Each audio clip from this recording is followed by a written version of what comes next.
Salut à tous, comme vous le savez, nous sommes nombreux sur YouTube et sur plusieurs autres plateformes à vous donner des conseils sur comment réussir votre procédure Campus France, comment obtenir votre visa et j'en passe. Mais la véritable question, les amis, est de savoir, est-ce que vous êtes prêts à la vie étudiante ici en France? Est-ce que vous savez ce qui vous attend ici?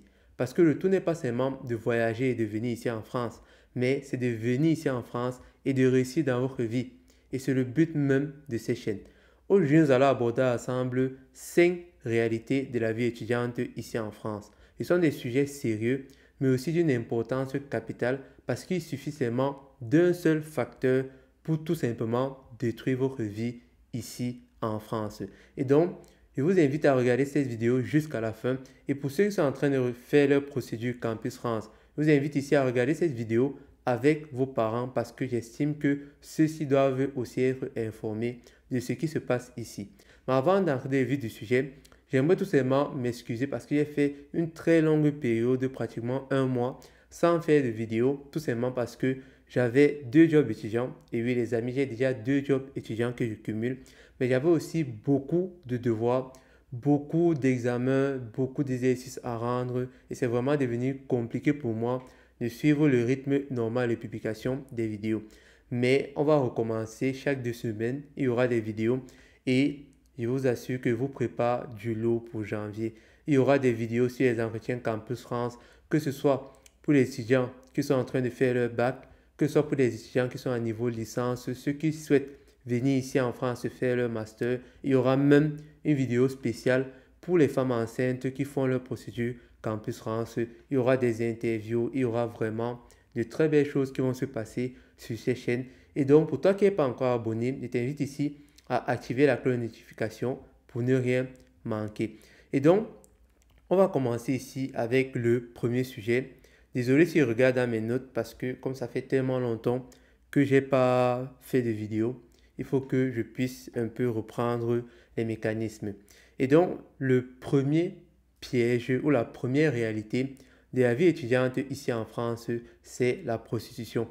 Les amis, en arrivant ici en France, plusieurs étudiants sont exposés à ce qu'on appelle les difficultés financières. Tout simplement parce que certains étudiants étaient habitués à vivre en famille et arrivés ici, ils se retrouvent seuls, abandonnés à eux-mêmes et doivent à la fois gérer leurs finances, gérer leur vie scolaire et gérer leur vie sociale, ce qui est souvent très compliqué parce que on constate souvent qu'il y a des étudiants qui arrivent ici très jeunes, parfois entre 16 et 18 ans, et qui ne connaissent pas forcément déjà comment ceux-ci peuvent vivre seuls. Et donc, pour chaque réalité de la vie étudiante ici en France, on va prendre un exemple. Et pour le cas de la prostitution, je vais matérialiser un exemple pour que vous, si un jour vous êtes confronté à ce genre de situation, vous n'allez pas tomber dans ce piège. Et donc, on va prendre une fille, on va l'appeler Audrey. Audrey est une jeune fille dont l'âge se situe entre 16 et 18 ans. Donc, elle va arriver ici en France se trouvant seule. Elle qui était habituée à vivre en famille va se retrouver seule ici en France. Elle va devoir se constituer un nouveau groupe d'amis. Et donc, elle va se trouver un groupe de copines avec qui elle va souvent faire des sorties, avec qui elle va souvent faire des balades. Et je parle de ça parce que, comparé à la culture africaine, ici les filles sortent beaucoup le week-end. Elles aiment bien faire du shopping, elles aiment bien faire des balades et tout ça. Et donc, c'est un style de vie à entretenir. Il faut l'entretenir avec des moyens financiers. Et donc, Audrey, qui a déjà des difficultés à gérer ses finances parce qu'elle était habituée à vivre en famille, donc elle ne connaissait pas vraiment comment on gère les charges. Donc, Audrey va arriver ici, elle va pas très bien gérer son argent parce qu'avec ses copines, elle va croire qu'avec ses copines, elles sont au même niveau de vie, alors que peut-être ses copines à elle, elles vivent en famille, donc elles n'ont pas vraiment de charges, mais elle veut suivre leur rythme. Et donc, Chloé va se retrouver un soir avec le bailleur qui fait que lui a envoyé des messages et elle a déjà fini son argent de poche. Peut-être qu'elle a souscrit à la vie ou tout simplement elle reçoit l'aide d'un parent. Et donc, elle a fini son argent de poche avec ses copines et malheureusement, elle n'a plus l'argent pour payer le loyer. Donc, Audrey va se retrouver un soir chez elle en train de scroller sur son téléphone et le bailleur à la porte en train de frapper pour demander l'argent de son loyer. Et elle va tout simplement faire comme si elle n'est pas là, en estimant que celui-ci va s'épuiser et après il va s'en aller. Et donc, Audrey va se retrouver dans sa chambre en train de scroller sur son téléphone et elle va tomber sur la publicité de certains sites et certaines applications dont je préfère taire le nom ici. Et elle va voir que je suis là, j'ai des difficultés à sortir comme mes copines, à faire du shopping, à faire des voyages. Et sur cette application, on me propose de pouvoir faire certains services pour avoir un salaire qui est supérieur à ceux qui travaillent à McDonald's et je ne sais pas autre chose. Et donc, Chloé va tout simplement s'inscrire dans ce site web-là et elle va effectuer son premier service, gagner peut-être 900 euros. Sa première journée, elle gagne 900 euros.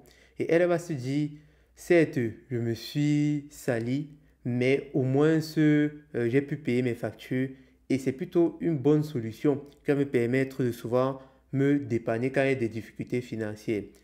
Mais ce que Audrey ne sait pas, c'est qu'elle va entrer dans un cercle vicieux parce que les gens qui opèrent dans ces sites-là, ils connaissent comment garder ces filles-là qui travaillent pour elles parce qu'elles pensent qu'elles sont indépendantes, mais ces applications ou ces sites-là connaissent très bien comment rendre ces filles dépendantes de ce système. Et donc, elle va entrer dans ce cercle-là. Et on sait tous que quand tu fonctionnes déjà dans ce genre de site-là, il y a des associations. Elle va entrer en contact avec d'autres filles qui font le même service qu'elle. Et c'est comme ça qu'elle va mener ici en France une vie de prostitution. Et ses parents n'en seront jamais informés. Et ce qui fait souvent mal, c'est que il y a des filles ici en France qui, elles ne savent même pas qu'elles sont devenues des prostituées, entre parenthèses, tout simplement parce que, peut-être vous ne le savez pas, mais ici en France, dans presque chaque établissement, il y a un groupe de garçons qui sont réputés parce que chaque nouvelle fille qui va entrer à l'établissement, ceux-ci vont essayer de détourner cette fille-là. Et donc, si on reprend le cas de Audrey, mais qui n'a pas essayé le processus précédent, elle va arriver ici en France, se trouvant seule. Ce groupe de garçons-là vont approcher Audrey. Ils vont commencer à lui fournir quoi, de l'affection, de l'attention, lui offrir des cadeaux. Et elle va s'estimer tout simplement priorisée et dire que bon, j'ai trouvé un nouveau groupe d'amis. Mais ce qu'elle ne sait pas, c'est que ces garçons-là, ils ont des intentions claires et précises envers elle. Et donc, un va d'abord sortir avec elle. Il va finir de l'exploiter et de tirer ce dont il a besoin. Après, ça sera son ami, ainsi de suite, ainsi de suite. Ils vont faire un cercle. Chacun va pouvoir exploiter Audrey et pouvoir l'exploiter vraiment au maximum. Et après, ils vont passer à l'autre fille, ainsi de suite, ainsi de suite. Et ils vont faire la ronde de toutes les nouvelles filles qui viennent d'arriver dans l'établissement. Et ça, vous devez être informé.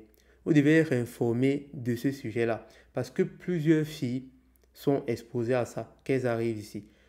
Elles pensent que non, j'ai rencontré une nouvelle communauté, il y a des garçons ici, ils m'aident en faisant mes courses. Je ne dis pas que tous ces gens-là qui vous aident en arrivant ici sont des mauvaises personnes. Non, mais il y a des personnes qui n'ont pas de bonnes intentions envers vous. Et vous devez vous en prémunir. Et ici, la deuxième réalité de la vie étudiante ici en France, c'est la consommation des drogues. Comme vous le savez, comparé à nos pays africains, ici, la consommation des drogues est très répandue.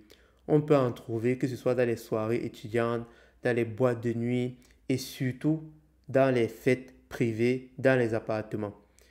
Et je vais ici vous créer encore une situation comme le cas de Audrey. Ici, on va prendre le cas de William. Disons, on va prendre William qui est issu d'un pays assez chaud, dont un pays comme le Cameroun, le Sénégal ou la Côte d'Ivoire. Donc, il est originaire de ces pays-là. Donc, il aime bien la fête, il aime bien les sorties. Et donc, il va se trouver un groupe d'amis ici en France avec qui ils vont souvent organiser des sorties chaque samedi. Parce qu'ici en France, chaque samedi, comme dans tous les pays même, il y a des fêtes, il y a des soirées que les étudiants organisent. Et donc, William va assister à la première soirée d'abord. Il va voir que les étudiants consomment de la drogue. Et lui, avec sa bonne moralité, avec sa pudeur, lui va se limiter uniquement à l'alcool et il ne va pas consommer de la drogue. Et ses amis vont faire semblant de le comprendre la première soirée. Ils vont dire non, ça va, si tu veux pas essayer, il n'y a pas de problème. Après la deuxième soirée, on va encore lui proposer et William va refuser. Il va dire non, moi je ne consomme pas de drogue. Moi, je suis un enfant religieux, je suis un enfant très pieux et tout. Troisième soirée, quatrième soirée, il va commencer à avoir ce qu'on appelle la pression sociale. Il va commencer à subir la pression sociale de la part de ses amis qui vont commencer à lui dire, donc nous qui consommons la drogue, ça veut dire que tu es mieux que nous. Et il va subir cette pression sociale-là, si bien qu'il devra choisir soit abandonner son groupe d'amis, soit entrer dans la consommation des drogues. Et c'est comme ça que William va essayer pour la première fois, sans savoir que ces substances-là ont un effet addictif. Et c'est ainsi que première soirée, il va goûter un peu, il va se dire, bon, ce n'est que ma première fois, après il va arrêter. Après, la prochaine soirée qui va se suivre, il va encore essayer, il va encore essayer, il va encore essayer. Et c'est comme ça qu'il va devenir un toxicomane, tout simplement. Et je ne sais pas si je suis le seul à avoir fait cette remarque-là, mais quand tu voyages un peu et tu pars dans d'autres villes ici en France et tu te balades dans les rues, tu vas toujours trouver un noir qui sent de l'alcool, qui n'est pas bien habillé, avec des vêtements déchirés et tout, et qui n'est vraiment pas bien en fait. Il est à la rue, il est vraiment, vous sentez qu'il a tout perdu en fait. Mais est-ce que vous savez que ces personnes-là, avant c'était des étudiants, avant c'était des personnes qui travaillaient. Et moi, ça me fait mal de voir des frères africains qui sont venus ici en France et qui ont tout perdu. Plusieurs sont arrivés comme ça et regrettent même pourquoi ils sont arrivés ici en France. Parce que maintenant, ils sont dépendants de la drogue, ils sont dépendants de l'alcool. Et je vous invite vraiment, c'est vrai, nous sommes jeunes, c'est vrai, on veut profiter de la vie, mais faisons vraiment attention, les amis. Faisons vraiment attention à ça. Faites attention à ce groupe d'amis-là qui vont toujours vouloir vous entraîner dans des mauvais plans, toujours vouloir vous entraîner dans des fêtes et vous faire expérimenter des choses qui ne sont pas toujours bonnes. Et surtout, n'oubliez pas que les mauvaises compagnies corrompent les bonnes mœurs. Et donc, celui qui est sage doit s'en prémunir. On va ici entrer avec la troisième réalité de la vie étudiante ici en France, qui est tout simplement les conflits familiaux. Je crois avoir déjà fait une vidéo sur ça, mais je pense qu'il est vraiment important de répéter encore pour que ça puisse bien entrer dans les cerveaux de tout le monde. Comme vous savez, les amis, il y a plusieurs étudiants qui viennent ici, soit ils vont venir habiter chez un oncle, chez une tante ou alors chez une amie à leur mère. Et ceux-ci estiment que non, c'est une bonne solution. L'enfant sera en famille, il va être encadré, il ne va pas être dépaysé et c'est aussi une solution économique parce que l'enfant ne va pas effectuer des dépenses, l'enfant va se sentir bien, il ne sera pas isolé parce qu'il y aura une de ses connaissances, un membre de sa famille, quelqu'un qui connaît, qui sera proche de lui, qui va pouvoir l'encadrer et lui permettre de pouvoir évoluer et ensuite voler de ses propres ailes. Mais ce n'est pas toujours le cas. Ce n'est pas toujours ce qui se passe arrivé ici en France. Plusieurs, et on va prendre un exemple. Je ne sais pas quel nom je vais prendre. Disons, on va encore prendre Audrey. On va encore prendre Audrey. Et je tiens à faire une petite parenthèse sur la prostitution avant de poursuivre avec les conflits familiaux. C'est qu'on pense que c'est uniquement les filles, mais les amis, il y a des garçons qui se prostituent ici en France. Je ne veux pas entrer dans les détails de comment ça se passe, mais les garçons se prostituent aussi ici en France.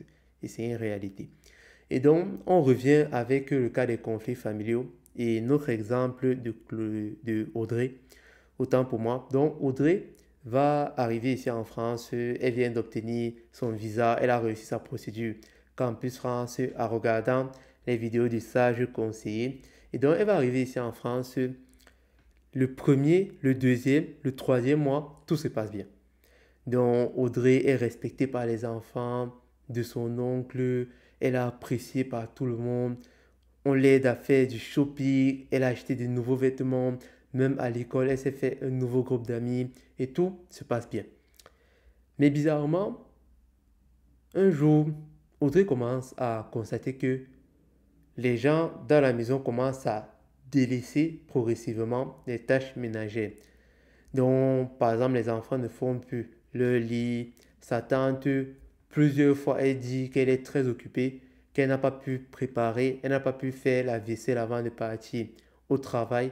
Et c'est Audrey qui doit l'aider à partir récupérer aussi les enfants à l'école. Et donc, Audrey, elle, dans sa tête, elle va estimer que peut-être c'est une phase compliquée de l'année où toute la famille où toute la famille est un peu oppressée par les situations, par les examens. Et elle, habitant à cette maison, entre guillemets, gratuitement, elle estime qu'elle doit faire les efforts. Elle doit faire les efforts nécessaires pour essayer de pallier à ce manque-là. Et c'est comme ça qu'elle va commencer à se donner à fond. Elle va faire toutes les tâches, partir récupérer les enfants à l'école. Elle va préparer, elle va faire la vaisselle, elle va tout faire. Mais le problème, c'est que la maison, ils vont s'habituer à ça. Ils vont s'habituer à ce rythme-là.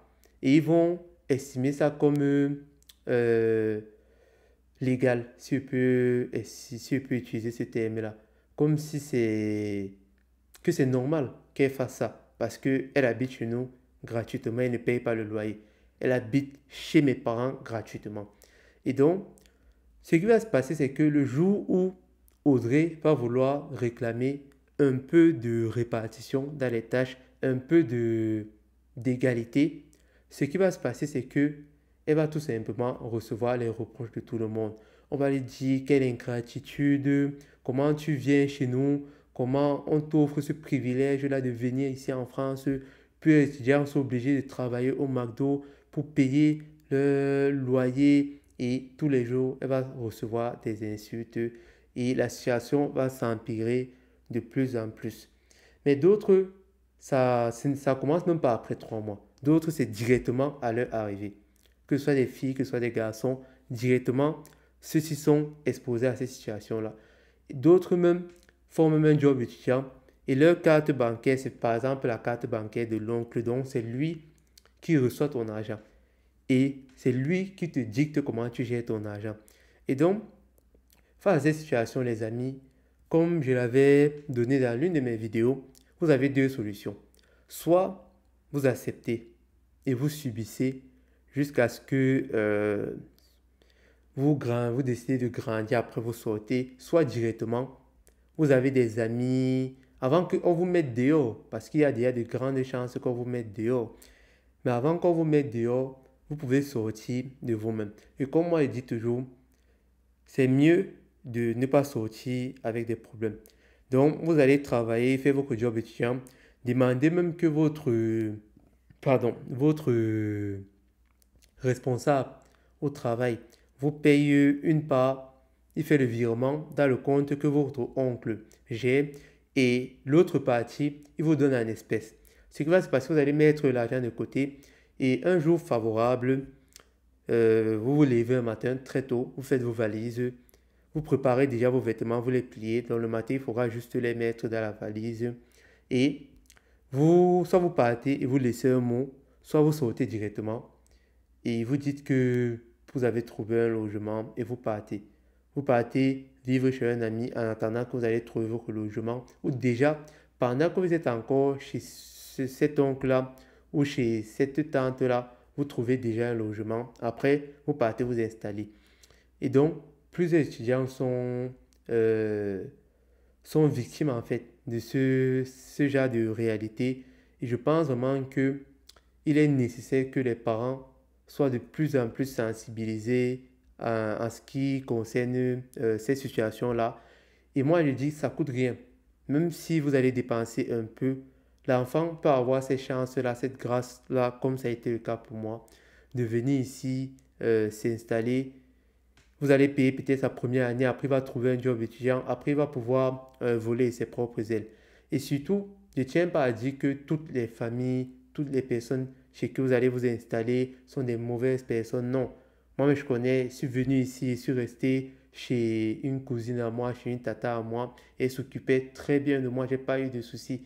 Mais c'est aussi que tellement j'ai eu de mauvais retours aussi, que j'estime que ce n'est pas un cas à négliger. Mais si vous voulez envoyer votre enfant chez un membre de votre famille, assurez-vous que ce soit une personne de confiance. Et donc, on va maintenant entrer avec la quatrième réalité ici en France. Et ça, c'est un sujet très important. C'est l'isolement social. Les amis, plusieurs personnes arrivent ici en France, sont loin de leur famille, sont loin de leurs amis, sont loin de leurs proches et tombent dans des dépressions, tout simplement parce qu'ils sont seuls. Et moi-même, ça a été le cas pour moi.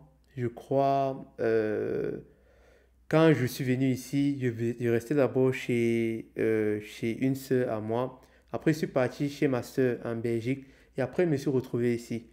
Et comme vous le savez, les gens travaillent ici. Parfois, c'est difficile que vous puissiez voir les membres de votre famille régulièrement parce qu'il y a le travail qui est là, il y a les études, donc c'est vraiment compliqué. Donc, j'ai traversé une longue période où parfois je me trouvais seul. Il y a des mois où tu veux m'appeler tes parents, ils n'ont pas le temps, tes amis aussi n'ont pas le temps. Et moi, jusqu'à aujourd'hui, j'ai toujours eu des difficultés à me trouver vraiment des amis comme j'avais dans mon pays d'origine. Des amis avec qui vous allez pouvoir jouer au foot, faire des balades, avec qui vous allez pouvoir partager une certaine expérience. Donc j'ai eu vraiment des difficultés à me trouver ce genre d'amitié-là. Et c'est le cas de plusieurs étudiants. Plusieurs étudiants ici sont suicidés, tout simplement parce qu'ils se sentaient seuls. Ils se sentaient seuls, il faisait froid, ils avaient aussi des difficultés au niveau de leurs finances et l'école aussi, c'était pas facile. Ils sont, ils sont retrouvés en fait à un niveau où c'était plus supportable et ils ont décidé de mettre fin à leur vie. Il y a beaucoup d'étudiants qui se sont donné la mort ici là. Peut-être on n'en parle pas assez, mais il y a beaucoup d'étudiants, pas qu'on a tué ces étudiants-là. Même ici à Valenciennes, il y a une Sénégalaise, je crois il y a de cela 1 an et demi, comme ça, ou 2 ans si je ne me trompe pas, qui s'était jetée du troisième étage de la résidence étudiante au niveau de Jules Musseron, si je ne me trompe pas, ici à Valenciennes.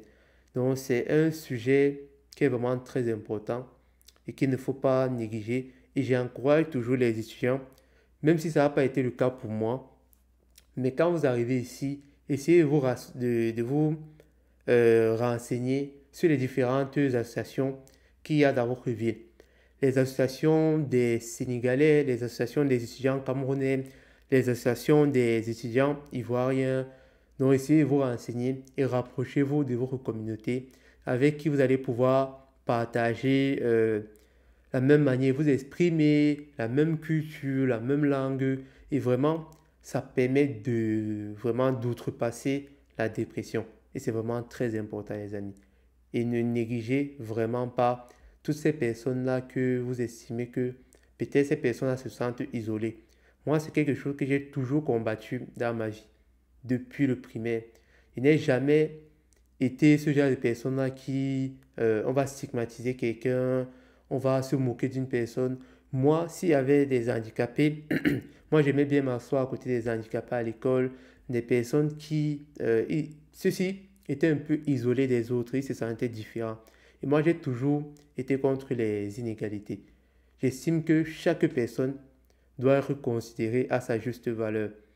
Et vraiment, s'il y a des personnes, vous aussi, parce que vous aussi, vous pouvez jouer en leur faveur. S'il y a des personnes qui arrivent dans votre université, vous avez par exemple votre groupe d'amis et vous estimez que cette fille se trouve seule, on peut partir parler avec elle et tout ça. Allez saluer cette personne-là même chaque jour, chaque matin et vous assure que c'est vraiment votre salutation, c'est vraiment le fait de demander comment tu vas, l'examen ça s'est bien passé et tout ça. Je ne vous demande pas d'être friendly avec cette personne-là, mais juste de venir demander est-ce que tu vas bien, est-ce que tout se passe bien dans ta vie, ça peut vraiment aider quelqu'un à mieux se sentir.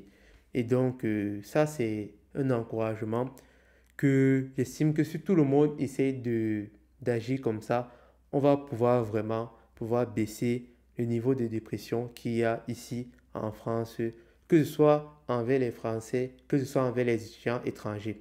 Et donc, ici, on va maintenant aborder la cinquième réalité de la vie étudiante ici en France, et c'est la violence et les gangs. Beaucoup de parents ont leurs enfants ici en France qui sont dans des gangs. Des enfants qui leur envoient de l'argent, beaucoup d'argent. Ces enfants-là leur disent que je travaille à McDonald's, je ne sais pas où. Et ils envoient régulièrement de l'argent au pays. Ils ne savent pas vraiment ce que l'enfant fait ici. Peut-être vous ne le savez pas, mais beaucoup d'enfants sont venus s'installer ici. Et voilà pourquoi je vous conseille vraiment. Quand vous faites votre procédure Campus France, c'est vrai qu'on a tendance à sauter sur la première maison qui se trouve devant nous. Dès qu'on fait la procédure, dès que quelqu'un a validé notre demande, on valide, on paye directement le premier loyer. C'est vrai que moi-même, j'ai eu à encourager ça. Mais vraiment, avec cette période de temps que je faisais plus les vidéos, j'ai pris le temps de faire un peu un recul sur certaines choses. Et je vois que avant de valider cette maison, renseignez-vous sur la ville. Renseignez-vous sur le quartier. Quelles sont les pratiques dans ce quartier-là? Quelles sont les pratiques? Quels sont les comportements? Quels sont les faits graves qui ont déjà eu lieu dans ce quartier-là? Essayez vraiment de faire des recherches. Parce que beaucoup d'étudiants, et je vais vous raconter ici l'histoire d'un étudiant dont on m'a reporté en fait son histoire. C'est un étudiant qui est venu à Marseille. Et donc ce qui s'est passé, c'est que il est venu poursuivre ses études, il a fait sa procédure Campus France. Et donc, il avait un voisin qui l'aidait, qui l'a aidé à s'installer. Il l'aidait à faire les courses et tout ça. Et en retour, qu'est-ce que ce voisin-là lui demandait? Il disait comme quoi, je ne connais pas vraiment l'histoire, mais il va essayer de paraphraser pour que vous aussi, vous puissiez un peu euh, interpréter cette histoire-là dans votre imagination. Et donc, cet étudiant-là, il recevait de l'aide de la part de son voisin. Et un jour, son voisin lui a demandé, autant pour moi, de lui rendre un service. Et il disait comme quoi, j'ai un sac, j'ai un oncle qui a des difficultés à se déplacer. Et je voudrais souvent que tu partes donner ce sac à mon oncle. Il y a des vivres à l'intérieur. Vraiment, essaye de me rendre ce service-là.